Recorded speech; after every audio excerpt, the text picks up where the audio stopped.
Hi, ladies. Welcome to Women in the Word.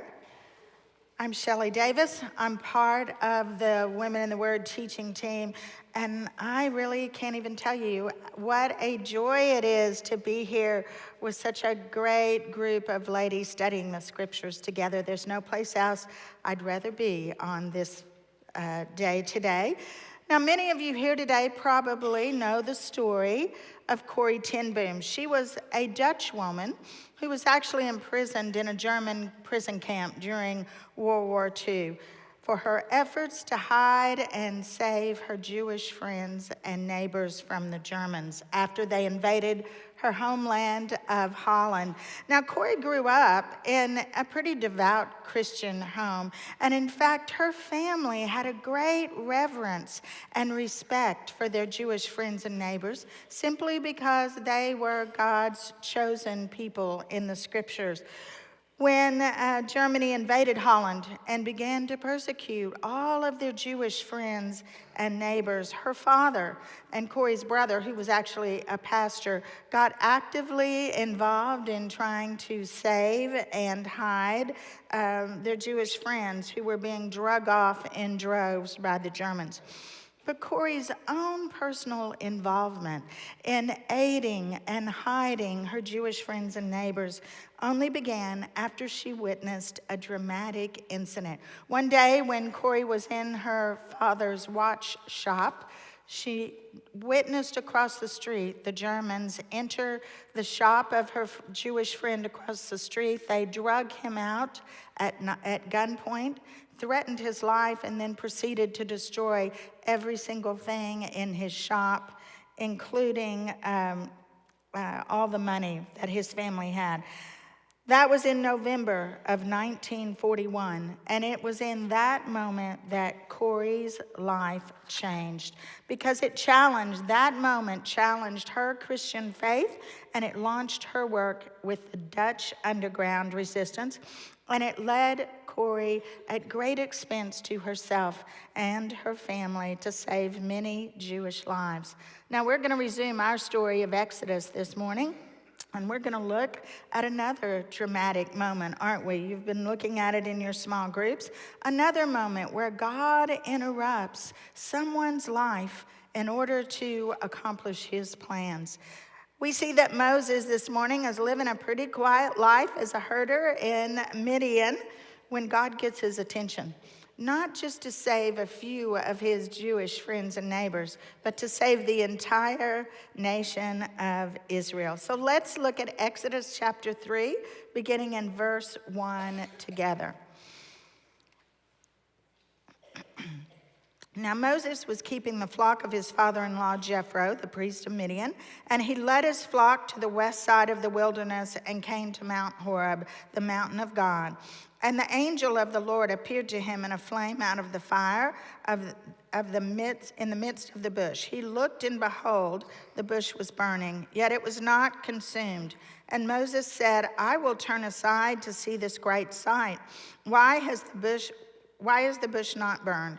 When the Lord saw that he turned aside to see, God called to him out of the bush, Moses, Moses. And he said, Here I am. And then he said, Do not come near. Take your sandals off your feet, for the place on which you are standing is holy ground. And he said, I am the God of your father, the God of Abraham, the God of Isaac, the God of Jacob. And Moses hid his face, for he was afraid to look at God. And then the Lord said, I have surely seen the affliction of my people who are in Egypt, and have heard their cry because of their taskmasters. I know their suffering, and I have come down to deliver them out of the hand of the Egyptians, and to bring them up out of the land to a good and broad land, a land flowing with milk and honey, to a place of all the ites. And now, behold, the cry of the people of Israel has come to me. And I have also seen the oppression with which the Egyptians oppress them. Come, I will send you to Pharaoh, that you may bring my people, the children of Israel, out of Egypt. Now, if you were here last week, you heard Misty talk with us. We saw the birth of Moses, didn't we? We saw his adoption as the Pharaoh's daughter's son. We saw his flight into Midian after he had murdered an Egyptian. And there he marries the daughter of the priest. And last week we saw that his name was mentioned as Reuel. This week we see Reuel called Jethro, but make no mistake, this is the same priest. We're not really sure why his name changed between chapter 2 and chapter 3, but he's calling himself, Moses is calling him Jethro here in chapter 3. He is Moses' father-in-law, and Moses is living a pretty quiet, humble life as a herder. Now, Mount Horeb that Moses mentioned here, where he has taken the flock, is actually another name for Mount Sinai, where Moses is going to later receive the 10 Commandments after he does actually accomplish the mission that God sends him on. And that's probably why when Moses wrote Exodus here, he called it the mountain of God, because he knew that eventually that is where he would meet God and receive the 10 Commandments.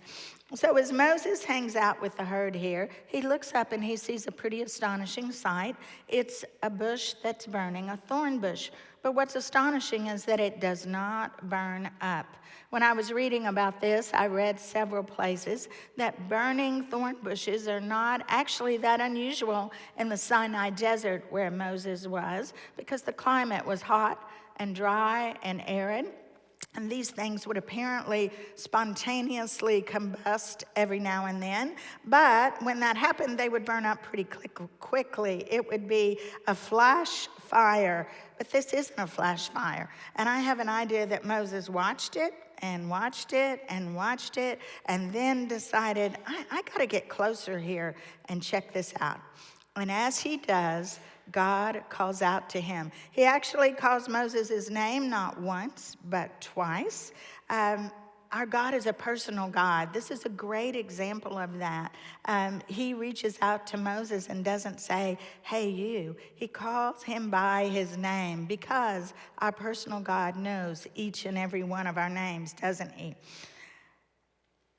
Now, verse 2 here says that it was the angel of the Lord. But this is not simply an angelic messenger. This is actually God himself. It's probably a pre-incarnate manifestation of Christ, such as we saw in Genesis chapter 16, I believe, with Abraham. It's clearly God is speaking. We know that because the ground is holy. When we are in God's presence, we are in the presence of a holy God. He reminds Moses that and tells him to take off his sandals. He also tells Moses exactly who he is. He's the God of his fathers, the God of Abraham, the God of Isaac and Jacob. Now, this would be a crazy, surreal experience under any circumstance, wouldn't it? If you were standing out there with the cows and all of a sudden God called you by name. But this is even more unusual because God has not spoken to anyone in the nation of Israel, according to our records in the scripture here, for 430 years. 430 years since Israel has last heard from their God. As a Jewish nation, they had prospered and grown initially in Egypt, but now they are under oppression. They have called out time and time again to their God, and he has heard them, but he has waited to respond, and this is the moment. This is the moment. Now, there's actually going to be another 400-year period of silence in the future of the nation of Israel. You probably know what I'm talking about. It's at the end of the book of Malachi. There is 400 years after the prophets quit speaking until John the Baptist enters the scene to herald the birth of our Lord Jesus Christ. But here, we see God break his 400 years of silence to talk to Moses from the burning bush. Now, this burning bush, we can make a couple of great observations about it, because fire has always signified the presence of God in the midst of his people. Look on your verse sheet there with me. Genesis 15:17 says, when the sun had gone down and it was dark, behold, a smoking firepot and a flaming torch passed between these pieces. And on that day, the Lord made a covenant with Abram, saying, to your offspring I give this land, and from the river of Egypt to the great river, the river Euphrates. That is God's presence passing there with Abram. And in Exodus 40:38, we see this. For the cloud of the Lord was on the tabernacle by day, and fire was in it by night, in the sight of all the house of Israel throughout all their journeys. There was no doubt that fire has been representative of the presence of God with his people, and that is the truth here as well. The fact that the bush was not consumed by the fire also has some insightful meaning here, because it's a picture of the nation of Israel that was really oppressed by Egypt for 430 years, and it was not consumed either, was it? The nation of Israel grew and prospered and was not consumed by the oppression. Now, as God talks to Moses here from the burning bush, we get a great look straight into the heart of God. Moses is afraid. He does not want to look directly at God. But God is transparent. Even as Moses turns his face, God is transparent. And he reveals his whole heart for his people as he speaks to Moses here. He has seen their persecution. He has heard their cries for help. Their suffering has truly broken God's heart. Their God and our God is a God of compassion, and we get a great look at that here as he talks to Moses. God has heard his people, and he intends to deliver them. And God's compassion doesn't just mean he's going to stop the oppression. It also means he's going to provide for them in an incredible way, because he tells him he is going to send them to a land that's flowing with milk and honey. That's a great metaphor, isn't it? A land flowing with milk and honey. We're going to see it over the next few weeks as we talk about their journey to that land of milk and honey. The picture that God is giving us here as he uses that descriptive term is that the land he's taking them to is a land that's thriving. It's a land of grass and trees and herds and flowers and even bees. It's a prosperous land, and it's a contrast to the land of Egypt, where they have been residing for the last 400 years. But God's biggest surprise to Moses after the burning bush and after calling him by name actually comes in verse 10, because he says to Moses, okay, I am going to deliver my people, but I'm sending you to Pharaoh to do the job. Wow. That had to have been set Moses back on his heels a little bit, don't you think? God has not simply interrupted Moses' quiet life here in Midian to share his transparent, compassionate heart with Moses. He's not gotten his attention just because he wants someone to chat with, has he? He's gotten Moses' attention because he intends to use Moses to be part of the plan that he has to save his people.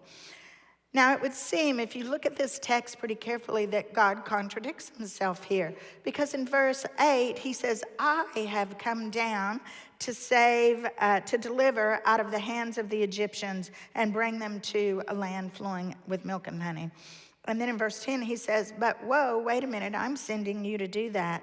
That's not really a contradiction, because throughout the scriptures, we see God use men and women as his instruments of his divine plan.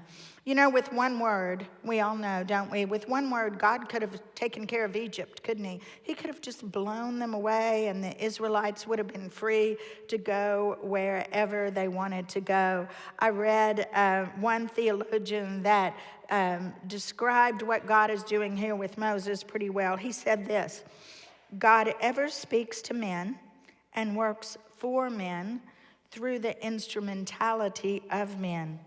Chosen agents are called into the inner circle to catch the divine thought and mirror the divine character.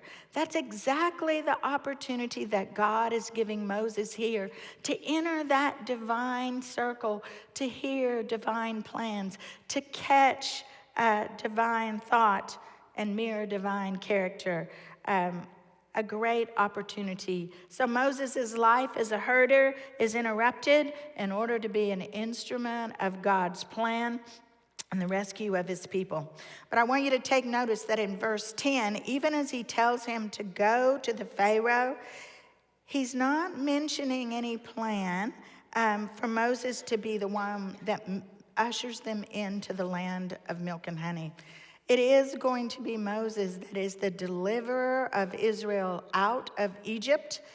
But our God is a sovereign, omnipotent God, and he knows, even as he calls Moses to this part of the plan, that it's not going to be Moses that crosses the Jordan River years from now and takes them into that land of milk and honey. Look at Deuteronomy 32:48 on your verse sheet. That very day the Lord spoke to Moses, "Go up this mountain of the Abram, Mount Nebo, which is the land of Moab opposite Jericho, and view the land of Canaan, which I am giving to the people of Israel for a possession. And die on the mountain which you go up on, and be gathered to your people as Aaron your brother died in Mount Hor and was gathered to his people. For you shall see the land before you, but you shall not go there into the land that I'm giving to the people of Israel." Moses will be the deliverer of Israel, but he's not going to be the one that finishes the journey with them. And God is careful not to lay that out as part of the plan here in verse 10. So it's an ordinary day. God has gotten Moses' attention. He's broken a 430-year period of silence. He's called Moses to be part of a divine plan. And we have a lesson here, don't we? We have a lesson as we watch God interrupt Moses and use him as part of his plan. And that lesson to us is be ready. Be ready for God to interrupt any day and every day, maybe all day, any day and every day. You know, Moses and Corrie ten Boom both got up on those mornings that God interrupted them. They probably ate breakfast, brushed their teeth, went about their day, but they both allowed God to get their attention with something that was a little bit out of the ordinary. They noticed it and they stopped. They allowed his interruption to lead them into being part of God's plan to change people's lives. You know, God is really at work in the lives of people around us all day, every day. Look to the woman to your right and to the left. God is at work in that woman's life. When you drive your car, look at the car next to you. God is at work in that person's life. Our job, just like Moses' job, is to be ready for that interruption. And when we're ready, he's going to use us as part of his plan to change people's lives. Okay, let's keep reading. Let's look at verses 11 through 15. But Moses said to God, "Who am I that I should go to Pharaoh and bring the children of Israel out of Egypt?" But he said, "But I will be with you. This shall be the sign for you that I have sent you. When you have brought the people out of Egypt, you shall serve God on this mountain." And then Moses said to God, "If I come to the people of Israel and say to them, 'The God of your fathers has sent me to you,' and they ask me, 'What is his name?' what shall I say to them?" God said to Moses, "I am who I am." And he said, "Say this to the people of Israel, 'I am has sent me to you.'" God also said to Moses, "Say this to the people of Israel, 'The Lord, the God of your fathers, the God of Abraham, the God of Isaac, the God of Jacob, has sent me to you. This is my name forever, and thus I am to be remembered throughout all generations." Now, Moses doesn't exactly say, "Yes, sir, I'm ready to go here," does he? He actually, I think, is just in shock by God's interruption and plan to send him to Pharaoh. You know, Moses knows a little bit about Pharaoh, doesn't he? Maybe not this particular Pharaoh, but he's been in that household. He knows you don't just bust in one day and order the Pharaoh to do something that you don't want to do. He also remembers that the people of Israel did not consider him a leader among them, did they? He probably has a pretty distinct memory of that. And he blurts out his objection right here. He doesn't feel he has the ability to change Pharaoh's mind or the authority among the Israelites to be their leader. Now, Moses' objection was pretty quick, but God's response is pretty quick too. He doesn't miss a beat either. He comes back with two promises to Moses that we see in verse 12. And the first one, he says right off the bat, hey, I am going to go with you. As I said earlier, our God is a personal God. He's a powerful God. He never leaves us alone. We have that promise in our scriptures, and God offers it right here to Moses. He said, I'm going to personally be with you. And then the second promise he makes is actually a look into the future, something that I think will encourage Moses as he finally goes about this plan.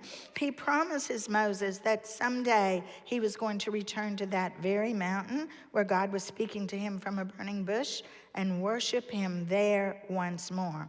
Now, throughout this journey to Egypt and to Pharaoh, it was going to take faith on Moses' part to remember that promise and to believe in it. But I have to think that he held on to this promise from God and that it gave him great hope and encouragement, because if he was going to one day hear God's voice again on that mountain, it would mean that Pharaoh had not cut his head off, didn't it? It would mean that the nation of Israel and the elders had believed him.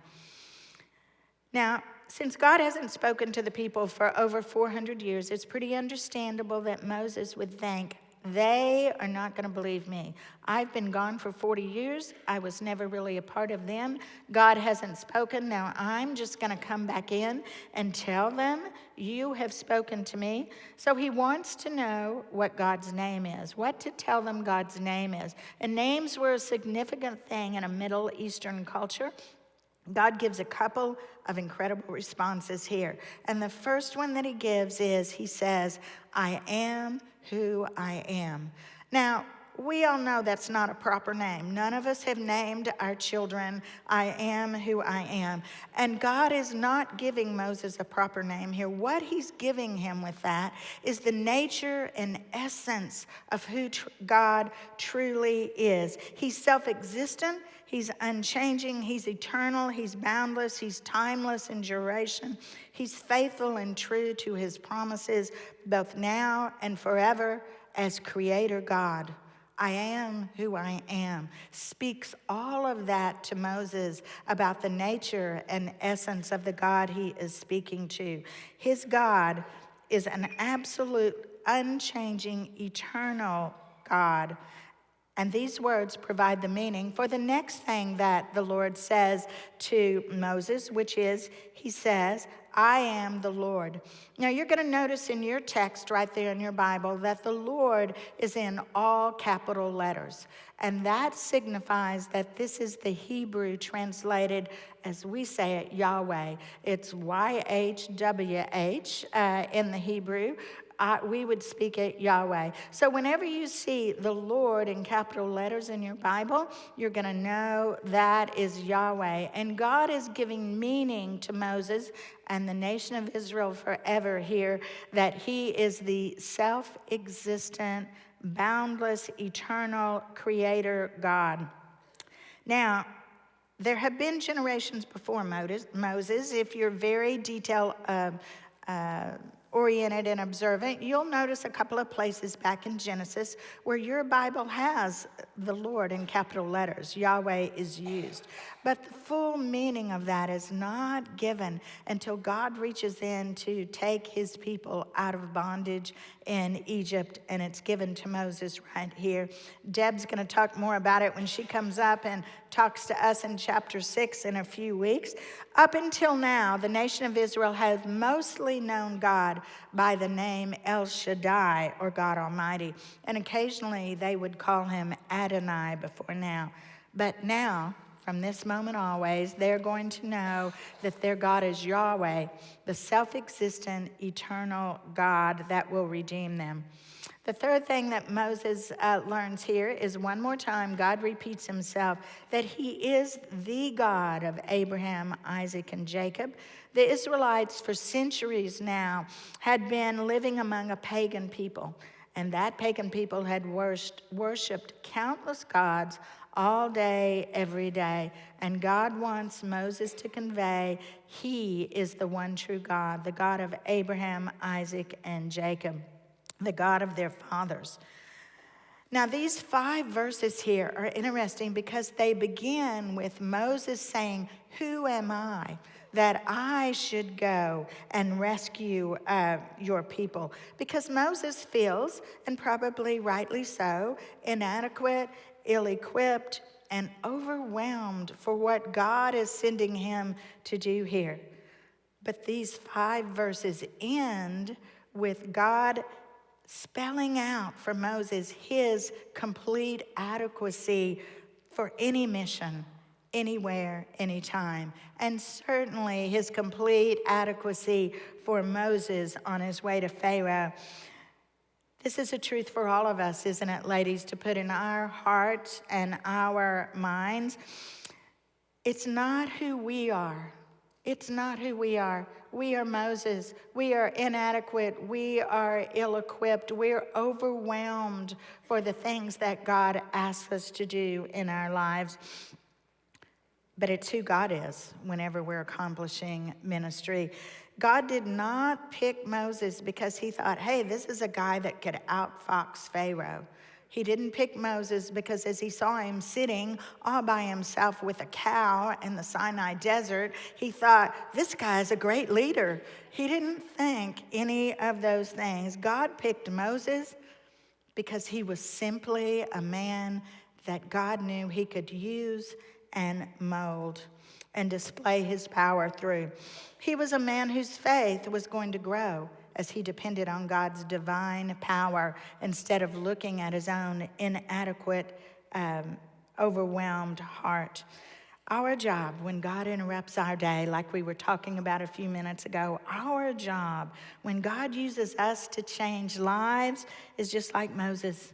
It's to remember who God is, that he's self-existent, boundless, eternal, filled with power as our Creator God. Our job is to stop looking at ourselves and our inadequacies. When we remember who God is, we become women that God can mold and use as part of his plan to change lives around us every day. Okay, let's keep reading. Let's look at verse 16. Go and gather the elders of Israel together and say to them, the Lord, the God of your fathers, the God of Abraham, of Isaac, and of Jacob, has appeared to me, saying, I have observed you and what has been done to you in Egypt, and I promise that I will bring you up out of the affliction of Egypt to the land of all the ites, and a land flowing with milk and honey. And they will listen to your voice, and you and the elders of Israel shall go to the king of Egypt and say to him, the Lord, the God of the Hebrews, has met with us, and now please let us go on a 3 days journey into the wilderness that we may sacrifice to the Lord our God. But I know that the king of Egypt will not let you go unless compelled by a mighty hand. So I will stretch out my hand and strike Egypt with all the wonders that I will do in it. After that, he will let you go, and I will give this people favor in the sight of the Egyptians. And when you go, you shall not go empty. But each woman shall ask of her neighbor and any woman who lives in her house for silver and gold jewelry and for clothing, and you shall put them on your sons and on your daughters, so you shall plunder the Egyptians. So Moses has this huge, overwhelming mission, But God isn't leaving him to figure it out on his own. He didn't say, okay, now you need to get a battle plan here. But I hope Moses is taking some notes down there in the sand, writing down a few things, because God gives him some pretty detailed instructions here, doesn't he?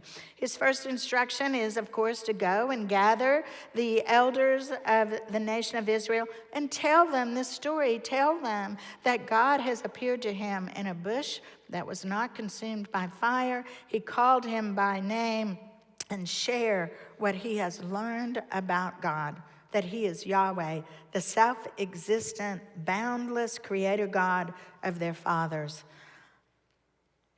God also writes the script here for Moses' complete conversation with the elders. He does not want Moses to ad-lib, does he? He's supposed to tell them of God's concern for the nation of Israel and his plan to rescue them. And he also promises Moses here some more things that will encourage him. He promises him that the elders will listen to him. And that means that Moses doesn't have to spend his entire journey to Egypt saying to himself, this is a waste of time. God has already told him what is going to happen. God tells him they will listen. He also gives him instructions to not go to Pharaoh by himself, but to take the elders and go to the king of Egypt. And he scripts out his talk with the Pharaoh here as well. It's interesting that Moses is not supposed to tell Pharaoh, hey, God is going to rescue us and take us out of Egypt and lead us to a land of milk and honey, is he? He's just supposed to tell the Pharaoh that they're going to go a 3 days journey out, which they definitely are, where they can worship their God. God doesn't have Moses talk to Pharaoh about returning after that 3 days either. He leaves that part of the equation out as well. He just has him tell Pharaoh about leaving Egypt. Now, God's omnipotence is also in view. We've seen it already, but it's also in view in verse 18, because he actually tells Moses the outcome of his visit. Pharaoh's not going to believe you unless God influences Pharaoh with the power of his mighty hand. He foretells the 10 plagues in verse 20.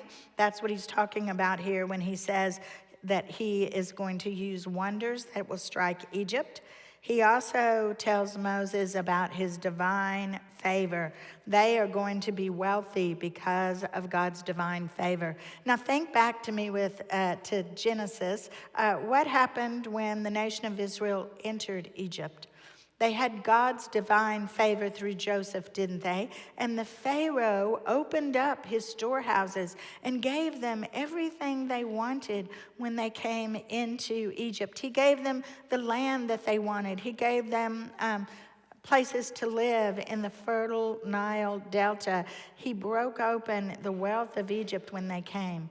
And now God's divine favor is going to break open the wealth of Egypt as they leave. Now, there's an important lesson here for Moses and for all of us today. All of us that are standing here like I am thinking, oh gosh, this means God is going to ask me to do something out of my comfort zone, isn't he? I've seen what he did to Moses. I've heard that lesson, and I'm going to leave here today, and I'm not going to look at anyone. I'm going to make sure I don't have a chance to have a burning bush in my life. But the great lesson here, which is an encouragement to me, is that when God has a plan he wants us to be part of, what happens? He doesn't just let us flounder around and make it up, does he? He doesn't just hope, well, she used to be a pretty sharp gal. I think maybe she'll figure it out. No, he's going to be there with us. He's going to write the script. He's not going to make us ad lib. He's going to instruct us. He's going to direct our words and our messages, and he's going to give us favor whenever the plan needs God's favor. 12 or 13 years ago, the women's ministry here at Christ Chapel began a small plan to teach a women's Bible study in downtown Fort Worth, hoping that it was God's plan as well. It was hard to do those first few months because we didn't really have a place to teach a Bible study in downtown Fort Worth, but we scrambled around every week and found a room here or there that we could do it in and tried to get ladies to come to it. It wasn't very long before we received an anonymous phone call that someone was going to, for a short time, provide us a permanent space for that Bible study. And then Christ Chapel, for 10 years after that, provided the lease for that permanent space that we were initially given. Well, a couple of years ago, it became evident that downtown Bible study was outgrowing that space, and we didn't really have any options in our human minds for anything else to do in order to enlarge that space. And then one Thursday afternoon around 4 o'clock, I got this phone call, unsolicited, and from someone I didn't know. And in the space of a few days, we not only had a space in downtown Fort Worth that was over twice as big as our original space, but this unsolicited source had provided all the funds, which were significant, to remodel that space just exactly as we needed it. So it's become pretty clear to me that God has a plan to have a women's Bible study in downtown Fort Worth, and He is going to make that plan happen. I don't have to scheme or devise things to make it happen. When it's God's plan, He provides favor and makes it happen, and He gives instructions and anything else that's needed. When we're part of God's plan, our job is just to listen carefully, and then to trust His promises. Trust His promises. We don't have a burning bush, do we, that He's going to speak to us out of. But we do have a whole book. He went further, didn't He? He wrote it down for us. This is better than a burning bush because we have His instructions and His promises right here in this word that we can depend on. Our God's plans are trustworthy. Look at Psalm 33:11 on your verse sheet. The counsel of the Lord stands forever, the plans of His heart to all generations. Okay, we're going to read a few more verses in chapter 4. Look at verse 1 in chapter 4. Then Moses answered, "But behold, they will not listen to me or listen to my voice, for they will say, 'The Lord did not appear to you.' The Lord said to him, 'What is that in your hand?' He said, 'A staff.' And he said, 'Throw it on the ground.' And so he threw it on the ground, and it became a serpent, and Moses ran from it. But the Lord said to Moses, 'Put out your hand and catch it by the tail.' So he put out his hand and caught it, and it became a staff in his hand, that they may believe that the Lord, the God of their fathers, the God of Abraham, the God of Isaac, and the God of Jacob, has appeared to you." Again, the Lord said to him, "Put your hand inside your cloak." And he put his hand inside his cloak. And when he took it out, behold, his hand was leprous like snow. And then God said, "Put your hand back inside your cloak." So he put his hand back inside his cloak. And when he took it out, behold, it was restored like the rest of his flesh. "If they will not believe you," God said, "or listen to the first sign, they may believe the latter sign. If they will not believe even those two signs or listen to your voice, you shall take some water from the Nile and pour it on the dry ground, and the water you shall take from the Nile will become blood on the dry ground." Okay, now after all this conversation that Moses has had directly from God Himself, he's still not getting the point here, is he? He's still really struggling. After listening to God's detailed instructions and His promises, it seems like he's even more overwhelmed than he was when they started out. Instead of giving him confidence in the fact that God knows what's happening here, Moses doubts himself even more. He doubts himself even more. This passage encourages me because God is pretty patient with Moses, isn't He? He just keeps listening to him. He just keeps giving him encouragement. And He gives him even more encouragement here. He says, "I've given you instructions. I've given you promises. Now I'm going to give you miraculous signs. And so the first miraculous sign he gives him is to throw the staff down, and it becomes a snake. And Moses runs from it because snakes are the things we all hate the most, aren't they?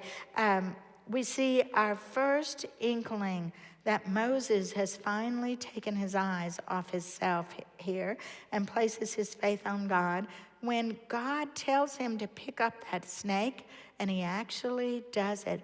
That was an act of faith, because we know that Moses was scared. He had already run from it.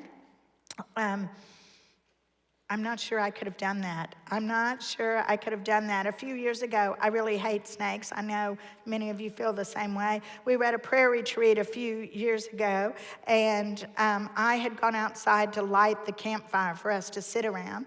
And Deb Haygood and a few gals were up on a little rise by the cabin, and they began to yell at me and wave their hands, and deaf woman that I am, I could not hear a word they were saying. But I just kept looking at them thinking, what are they talking about? Until I saw the big copperhead that was headed down that little slope towards me. So when I need to be, I'm sharp, and I got out of the way of the copperhead and decided I would go get the camp guy to come kill the snake. But it was almost dark, and I didn't want that snake to get away, because we would have all stayed up all night thinking it was in the cabin with us. So I asked a couple of gals, and she doesn't even remember this, but the only gal of faith I could find that night that would watch that snake was Vanita Jones. And Vanita kind of parted the bushes there and stood there and watched that snake until the guy came and killed it. Vanita was our hero that night. She's such a humble gal, it's out of her mind completely. She's forgotten it. Even my gal of faith, Vanita, would have not have picked up that snake if God had asked her to. Moses picks up the snake, but God knows he needs another sign. And so the next sign is the sign of the hand in his jacket that becomes leprous. And actually, that was probably more horrifying than a snake for Moses, because leprosy was a disease that ruined your life forever. It was incurable. You were kept outside the camp for the rest of your life. Your life was over. But just as quickly as it had become leprous, God supernaturally healed it. This was an even greater sign than the sign of the staff becoming a snake. And God himself acknowledges that, because if you look here at the text, he says, God said to Moses, if they don't believe you, or they don't believe the sign of the snake, maybe they will believe this. This is such an incredible sign. But that's not the last sign that God gives Moses. He knows that this is going to be a time when Moses needs a full complement of God's miraculous signs. And the final sign that he gives Moses has to do with the Nile River. Now, you have to realize that the Nile River was an incredible life-giving source for the nation of Egypt. They depended on it day in and day out. It was the source of their everyday life and productivity. If there was anyone that had power over the Nile River, it would prove that their power had to come from God himself. And so that's the final sign that God gives Moses here. He gives him power over the Nile River to take water from the Nile River, and it will become like blood. That would prove for the Egyptians once and for all, hopefully, that Moses' power actually was from God. So God has patiently heard Moses. He's given him instructions. He's given him promises. He's given him 3 incredible signs here. So how does our man Moses respond? Let's look at verse 10, I believe, in chapter 4.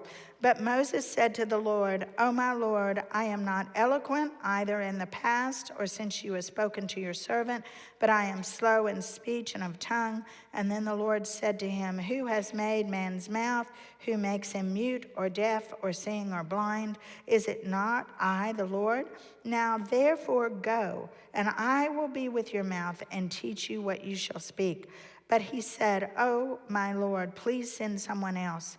And then the anger of the Lord was kindled against Moses, and he said, "Is there not Aaron, your brother, the Levite? I know that he can speak well. Behold, he is coming out to meet you, and when he sees you, he will be glad in his heart. You shall speak to him and put the words in his mouth, and I will be with your mouth and with his mouth, and will teach you both what to do. He shall speak for you to the people, and he shall be your mouth, and you shall be as God to him. Take in your hand this staff, which you shall do signs." Moses' faith in picking up the snake was short-lived, wasn't it? Because he cannot resist one final complaint to the Lord in verse 10. And it's a foolish one in light of all that God has given him. He insists that he's not an eloquent speaker. Now, this is a man that has been raised in Pharaoh's household for 40 years. He had the most incredible education the world had to offer. This is obviously just an excuse to get out of the job that God is calling him to. Look at Acts 7:22 on your verse sheet. This is Stephen refuting Moses' words here. "And Moses was instructed in all the wisdom of the Egyptians, and he was mighty in his words and deeds." So Moses is using a foolish excuse here to dodge his calling. To dodge his calling. But God's response to Moses points him back one more time to the truth that Moses doesn't have to be a skillful or adequate speaker. He just has to be obedient. And that's true for all of us when we're called by God. We don't have to be skillful. We don't have to be anything but obedient and willing. It's truly God that's going to do it all because he's creator God and sustainer God. He's the God that has made Moses' mouth. I love that quote in that verse. And obviously he can put words in it. I have a great quote from theologian F.B. Meyer. F.B. Meyer says this about this passage with Moses. He says, "Cherish the lowliest thought you choose of yourself, but unite it with the loftiest conception of God's all-sufficiency." That was all God was asking Moses to do here as he accepted his calling. It didn't matter what Moses thought of himself. It mattered what he thought of God. God's message for Moses stays the same in verse 12. What does he say one more time? Go. He says go one more time, and he says he'd go with him. Unfortunately, Moses ups the game here, doesn't he? And finally, after all these verses and all these conversations and all these promises, he crosses the line with God, and he finally makes God angry because he says to God, "Send someone else." Now, I guess he thought if he used the word please, that God would hear him. Please send someone else. I say that to my littles all the time when they want fruit snacks. Please, fruit snacks. And it works for them, but it does not work for Moses here. Just like Jonah, if you think of the story of Jonah, Jonah was trying to get out of his calling and God pursued him. God is not going to allow Moses to back out of the plan that God has for his life and decline his calling. Honestly, I think that's grace in our lives that God does not let us decline his divine calling, does he? So God is creative. Rather than let Moses decline his calling, he calls Aaron, Moses' older brother, to the picture as his spokesperson. And we're going to see in the weeks to come as we continue to study Moses and Aaron that Aaron does become a help to Moses. But we're also going to see that Aaron also causes some problems and some trouble and some pain, not only for Moses, but for the entire nation of Israel. Moses would have been better served if he had simply accepted God's calling and been obedient to serve God. God's power is greater than anything or any person we encounter. And if Moses had simply called on that power to accomplish God's plan, he would have been better off. Now, I think almost everyone in the church knows the story of Moses and the burning bush. It's one of those stories we all grow up hearing. Probably outside in the secular world, they know the story of Moses and the burning bush as well. It's a memorable story when we think about it. But what I want to stick in our hearts and our minds today is not the phenomena of a bush that simply did not burn up and God talked out of. But what I want to stick in our hearts and our minds today is the phenomena of a God who uses ordinary men and women to carry out extraordinary plans to rescue the lost and change people's lives. So when God interrupts our day, when God calls out our name, because he knows our names, doesn't he? We can know that he has a plan. And we can say yes to him in obedience, not rejecting our great calling. And we can rejoice that he is going to allow us to be part of his great plan. Look at Jeremiah 29:11 on your verse sheet. For I know the plans I have for you, declares the Lord, plans for welfare and not for evil, to give you a future and a hope. When God asks us to go, we can go. Thanks, ladies.